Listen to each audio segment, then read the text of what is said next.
केने बा साला पच करना। ओए देख साला बुढ़वा के पूजा करके भोर छुईटा खाईता। साला खा के भेन हकतो एक टोकरी। ओ नगीना दास केने हो पच फोड़ना बाहर निकाला। बियान साला बिना रंगे डाले एक चाटी मर लेबा। ले मीठा खो। नहीं कहेंगे। खुद तोरा मातारी के। ना ना रे भोसड़ी। ए पच फोड़ना रे दोस्त इताल हो होली खेलेला जो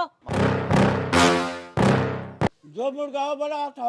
ए पच फोड़ा ना हेने आओ हेने रंग लगा दियो। ए हम रंग होली ना खेली ले भाग यहाँ से। ए आइबे की आइयो भीतर आइबे। तोरी बहन के साले फाड़ दे हम आज। रे साला इ त फाटा लेके आवत हो। साला घर में घुस गए।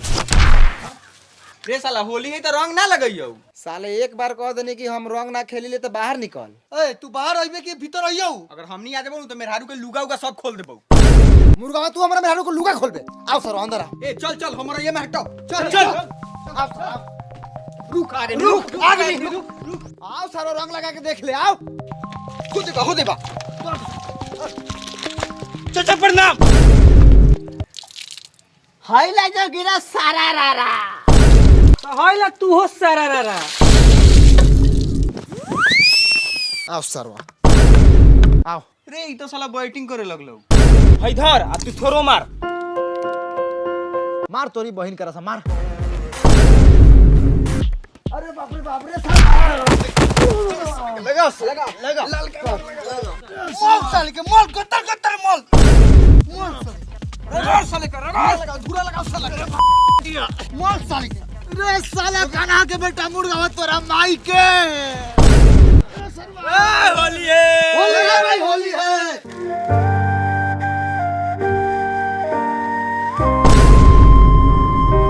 पचफोरना बहुत ताकत है रे तू पचफोरना के दम ले रहा। चल बंडी लगा के आवल जाओ।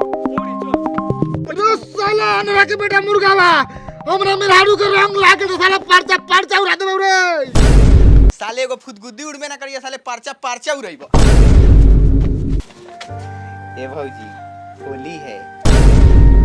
बउआ चले के होली है देवर भौजाई के होली खेले द। भौजी सारा रा भौजी पूरा ना मनी होली है। साला लगावे वाला जगह बारे। तोरा हमरो के रंग दी सरदा पूरा हो जा। हैलो ना भौजी जहां मन करे हमरा के लगा दो। भौजी तनी केसवा हटाव घेट में लगावे दो। रे करिया की रे माजे ले बता रे भोसरी तोरा के तलाक न दे देबौ रे। रवा लगाई पचफोरा हतीन ए लगा बोलल हतीन। ए पचफोरना हाय देख पियर का सिंदूर जात हो तोरा मेहरारू के मांग के बीचे बीच। अरे बाप रे बाप ई साला मुर्गावा हमारी इज्जत नाश देल। मुर्गावा तू गेले आज। रे मुर्गा पचफोरना में तू बास लेके त मार दी का आवे दे सरवा तू मांग टिक देले इतना ही मत मार तो। अरे बाप रे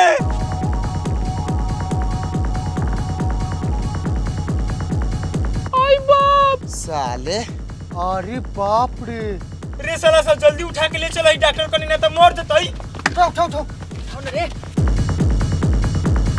ई रवा का कहनी का कोई नहीं भोसरो तोरा लोहर जागल बा मांग भरवा तारू पेट रंगावा तारू। ओए भोसरो उमका जागल बा उमका रंग का लगे रे मुर्गावा के। का कुछ भेलैया खाली माथा फोड़ले बनी ओकर अभी।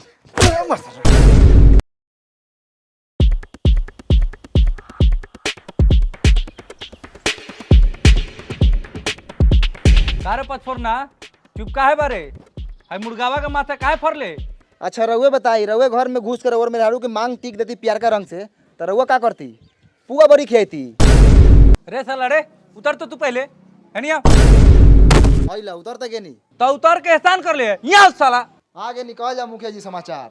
हमर तो ठीक है बा एकर समाचार के क्या कहले बारे। मुर्गावा के का मुर्गा काल बा अभी जिंदे बारे। सुन लियो मुखिया जी हमारे बेटा जिंदाबाद सरवा यही से खुश नहीं खे। तो बैठल कथी बार तू बास उठाव आ जैसे फरलक वैसे फाड़ द। रे हे साला ललमुड़िया के बेटा कथी बोलता रे भलू साला के मतारी कान्हा के साथे भागर लखा।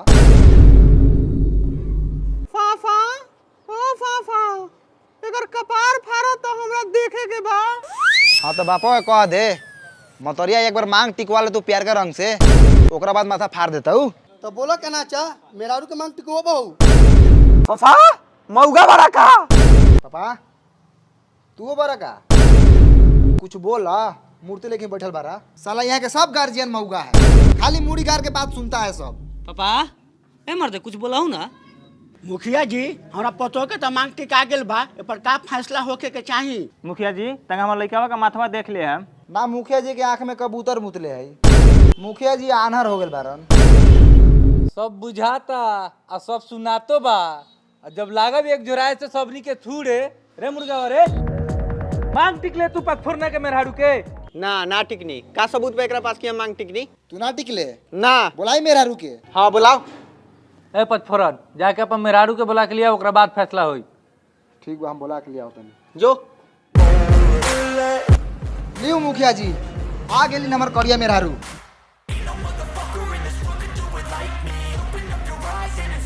भोसरी करिए बा लेकिन मुंह के पानी ठीक है। नाम का बा तोहर? मजवंतिया। मजवंती भरसक मजले बा सब। साला बाप मतारी के नामो न जुड़ली छी हतरीला। इहे भोसरी के चलते कपार हमर फाटल बा। का मजवंती सच सच बतावा, ई मुर्गावा तोहर मांग टिकले रहे? रे दोगली बोलत कहने बारे। हाँ ये चरवा टिकले रहनी पुत्रा के बेटा।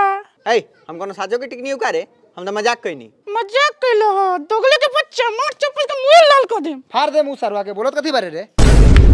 पचफोरन जब फोरे फारी करे के रहलक ह त हमरा हियां आले के का जरूरत रहलक ह? मेहरारू तो तोहर पूरा चाबुक भरलइए बा। मुखिया जी ये पहले रहुआ बताई, होली का बहाने केहू केहू का मेहरारू के मांग टिक देवे ये उचित काम बा? एंगे चली तो कौन भाऊ जाई देवर से रंग लगवाई।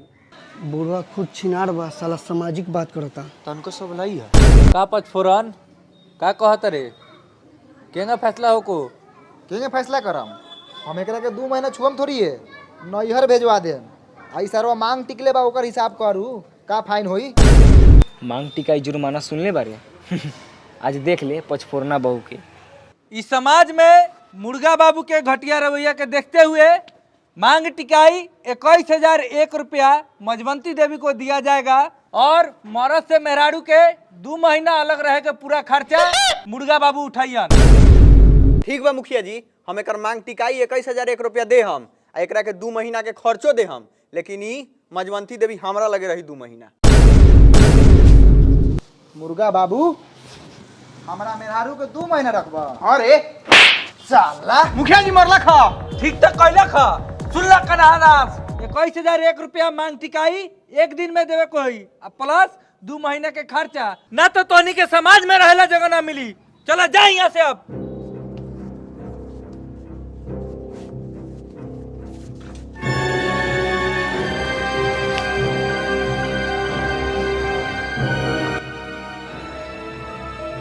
मजवंती अब रह जाइया ना जाइया।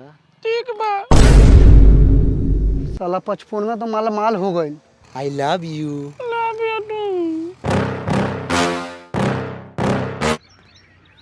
तो हे गाइस, अगर ये वीडियो अच्छा लगे हो तो लाइक एंड चैनल को सब्सक्राइब जरूर कर देना। चलो बाय।